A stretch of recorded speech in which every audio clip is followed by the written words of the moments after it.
നൽകാൻ നമ്മെ സഹായിക്കുന്ന ഏക കരുത്താണ് വിശ്വാസം. നമ്മുടെ മുന്നിലെ കടമകൾ എത്ര വലുതായാലും ദൈവത്തിലുള്ള പൂർണ്ണമായ വിശ്വാസം ഉണ്ടെങ്കിൽ ഏതൊരു ഇരുട്ടെയും നമുക്ക് തരണം ചെയ്യാം. ഭയത്തിന് മുന്നിൽ വിശ്വാസം എങ്ങനെ അത്ഭുതങ്ങൾ പ്രവർത്തിക്കുന്നതെന്ന് കാണിച്ചു തരുന്ന ഒരു ലഘുനാടകവുമായി നമ്മുടെ മുന്നിലെത്തുന്നു സെന്റ് മേരീസ് ഹൗസിലെ കൂട്ടുകാർ.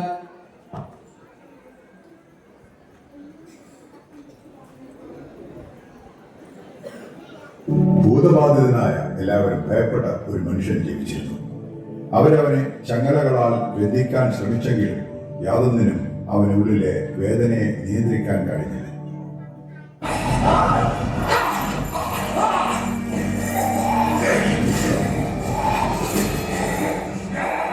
എന്നെ രക്ഷിക്കാൻ ആരും വരില്ല.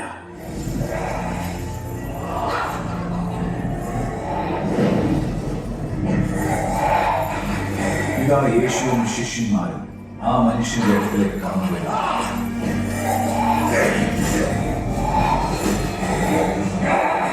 അതാണ് കല്ലറകൾക്കിടയിൽ താമസിക്കുന്ന ഭ്രാന്തൻ. അവർ അവനെ ചങ്ങലയിൽ ബന്ധിക്കാൻ ശ്രമിച്ചു, പക്ഷെ അവൻ എല്ലായ്പ്പോഴും രക്ഷപ്പെടുന്നു.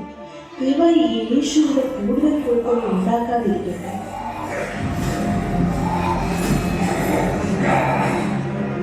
അത്യുന്നതനായ ദൈവത്തിന്റെ പുത്ര യേശുവേ, എന്നിൽ നിന്ന് നിനക്ക് എന്താണ് വേണ്ടത്?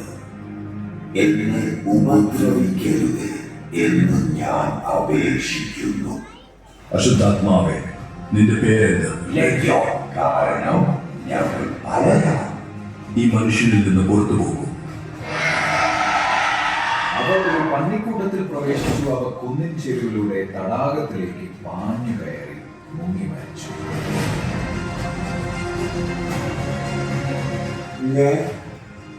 എനിക്കെന്ത് സംഭവിച്ചു? ഞാൻ സൗന്ദര്യനായി. അതാ അവൻ ശാന്തനായിരിക്കുന്നു. അവനെ നോക്കൂ, അവൻ പൂർണ്ണമായി മാറിയിരിക്കുന്നു. യേശുവേ, ഞാനും അങ്ങയുടെ കൂടെ വന്നോട്ടെ. വീട്ടിലേക്ക് മടങ്ങിച്ചെന്ന് ദൈവം നിനക്ക് വേണ്ടി എത്രമാത്രം ചെയ്തുവെന്ന് പറയുക. പുരുഷാരത്തിനിടയിൽ ഒരു സ്ത്രീ യേശുവിനെ കാണുവാൻ കൊതിയോടെ വന്നു. അവൾ 12 സംവത്സരമായി രോഗം സഹിക്കുന്നു. രക്തസ്രാവം മൂലം അവശയായി, എല്ലാവരാലും ഒറ്റപ്പെട്ടു. തകർന്ന അവസ്ഥ. ഒരു വൈദ്യന്മാർക്കും അവളെ സഹായിക്കാൻ കഴിഞ്ഞില്ല. എല്ലാം നഷ്ടമായ അവസ്ഥയിൽ അവസാന പ്രതീക്ഷയുമായി യേശുവിന്റെ അടുക്കലെത്തുന്നു. അവന്റെ വസ്ത്രത്തിന്റെ തൊങ്ങലെങ്കിലും ഒന്ന് തൊട്ടാൽ എനിക്ക് സൗഖ്യമാകും. അവൾ ജനക്കൂട്ടത്തിന്റെ ഇടയിലൂടെ മുന്നോട്ട് ചെന്ന് യേശുവിന്റെ വസ്ത്രത്തിന്റെ തൊങ്ങലിൽ തൊട്ടു. അവൾ പെട്ടെന്ന് സ്തംഭിച്ചു നിന്നു. അത് ഞാൻ പൂർണ്ണമായ സൗഖ്യമാണ്.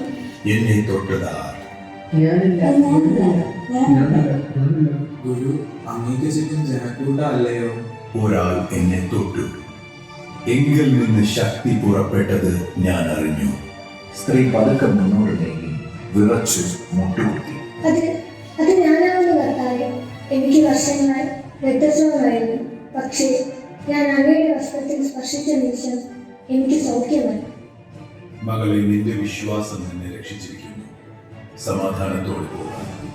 പുരുഷാരം തിക്കിക്കൊണ്ടിരിക്കുമ്പോൾ പള്ളി പ്രമാണിയായ യായിറോസ് കർത്താവിന്റെ കാൽക്കൽ വീഴുന്നു.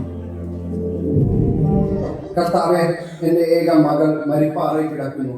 അങ്ങയുടെ വീട്ടിൽ കടന്നു വന്നു അവളുടെ മേൽ കൈവച്ച് സൗഖ്യമാക്കണം.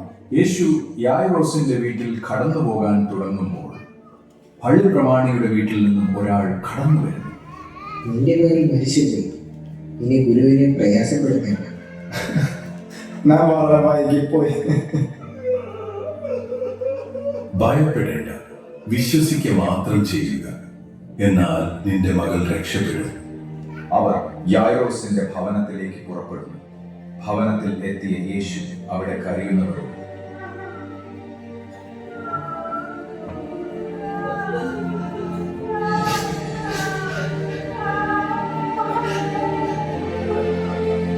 കരയല്ല, അവൾ മരിച്ചിട്ടില്ല, ഉറങ്ങിയത്രേ.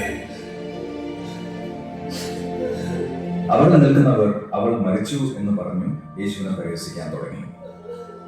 അവൾ മരിച്ചുവെന്ന് വ്യക്തമാണ്. അതെ, അവൾ മരിച്ചു.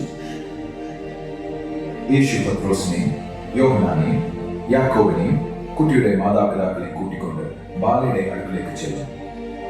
ബാലെ, എഴുന്നേൽക്കാം. ഉടനെ കുട്ടി കണ്ണുകൾ തുറന്ന് എഴുന്നേറ്റു വരുന്നു. അവളുടെ അമ്മയപ്പന്മാർ ഇത് കണ്ടു വിസ്മയിച്ചു. എന്റെ മകൾ മരണത്തിൽ നിന്ന് ജീവൻ പ്രാപിച്ചിരിക്കുന്നു. നന്ദി കർത്താവേ, നന്ദി കർത്താവേ. അവൾക്ക് എന്തെങ്കിലും ഭക്ഷിക്കാൻ കൊടുക്കും. ഈ സംഭവിച്ചത് ആരോടും പറയരുത്. സ്വാതന്ത്ര്യം എന്നാൽ വെറും ബന്ധനങ്ങളുടെ അഭാവമല്ല. അത് ആത്മാവിന് സമാധാനവും ശരീരത്തിന് സൗഖ്യവും മരണത്തിന്മേൽ വിജയമാകും. ഇത്തരത്തിലുള്ള യാഥാർത്ഥ്യ സ്വാതന്ത്ര്യം യേശുവിൽ മാത്രമേ കിട്ടുകയുള്ളൂ.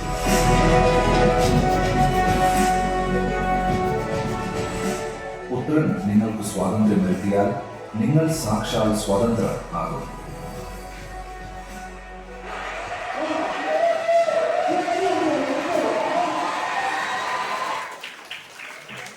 അസാധ്യമായ കാര്യങ്ങൾ വിശ്വാസത്തിലൂടെ സാധ്യമാക്കുമെന്ന് ഓർമ്മിപ്പിച്ച മികച്ച രീതിയിൽ ഇത് അവതരിപ്പിച്ച എന്റെ കൊച്ചു കൂട്ടുകാർക്ക് നന്ദി.